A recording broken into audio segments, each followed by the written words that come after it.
This is Star Wars Galaxies. But it's Star Wars Galaxies as I've never seen it before. When I first played Star Wars Galaxies, it was during its really, really interesting transition period. They were a rather unique, massive multiplayer online role-playing game, which we'll be abbreviating as MMORPG from this point forward. And what I'm doing right now is I'm sitting down at a chair at a camp that I set up in-game. What is going on in the background is Imperial occupation of the city and spaceport of Mos Eisley. So, during this time period, you will be able to see Star Destroyers in the sky, which are, well, in the sky right here. And every so often, or maybe not every so often, as is the case with some of these, I don't know exactly when the TIE Patrollers are going to come overhead. This is one of the things that's actually the most immersive aspect of Star Wars Galaxies and this type of thing with the Galactic Civil War between the Empire and the Rebellion. It's if you are on a certain side, quote-unquote, this feeling of relief washes over you if you're pinned under Rebel Siege and then suddenly you hear this sound in the background. I hope I have a nice timing for this one, but if not, it's fine. It'll be throughout the video. But you hear these sounds in the background, and that is the sound of those twin-ion engines from Sinar Fleet Imperial Systems. The signature TIE Fighter engine. And that is the howl that when you are on the quote-unquote wrong side of it, is terrorizing. The sound of these TIE Fighters are in... I'm going to drip out of in-game for a second here and go back to real life. They've been showcased in the television series that are on... I'm not going to say the place because that's advertisement. No! But yeah, they're on a place, and during those shows, there is one scene where the protagonists are going... well, they're hiding from somebody. I can't remember who, and because I can't remember, I can't spoil it either, huh? And just one singular TIE fighter comes roaring by.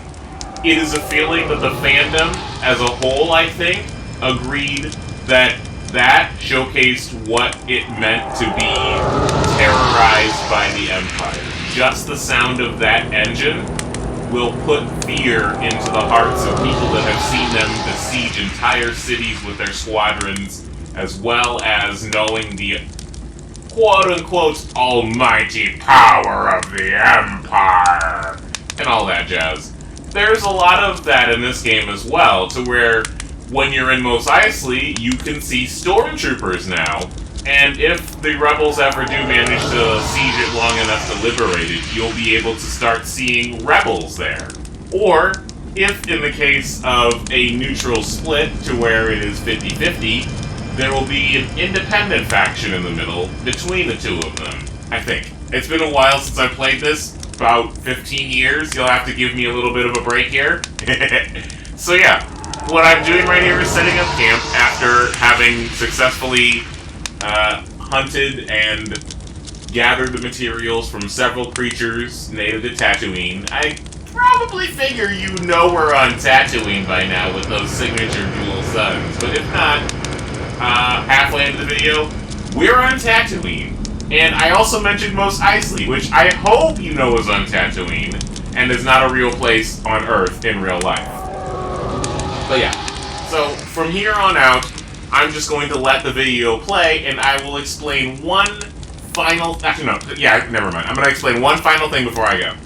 So, at the point that I'm looking around for the TIE Fighters, at some point, it may seem like I'm, just scrolling around really, really fast. And that is because that would be to where you can't see the TIE Fighter, but you can hear it. So you're like, where is it? Where is it? Where is it? For somebody that's on the side of a siege, that's a sound that's going to be bad. For somebody that is on the side of the Imperials, you're like, oh, thank goodness. Where are they?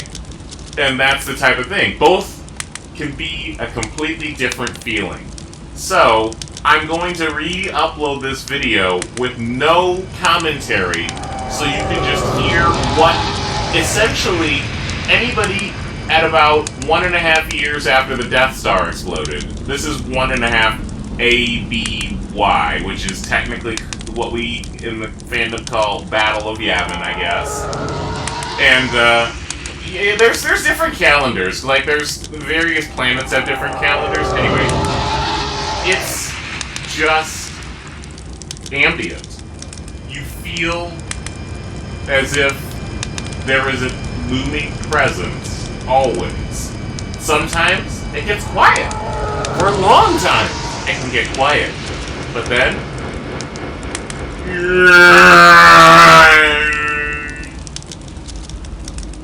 I can't really do the elephant call, because you know the TIE Fighter engine's an elephant call mixed and matched, right? But, mirrors are broken. Anyway, Star Destroyers in the sky. In the Rebel Alliance's case, it'll be, Mon Calamari cruisers, which I don't have the ability to showcase here in Mos Eisley. So, I may be able to go to a different place to where they are not patrolling that particular part. But, yeah. I'm almost done with the video anyway. Dang. Well, I guess that shows how much I love this video. And I really love Star Wars Galaxies. So, thank you very much for joining me on this Imperial occupied Mos Eisley camping trip.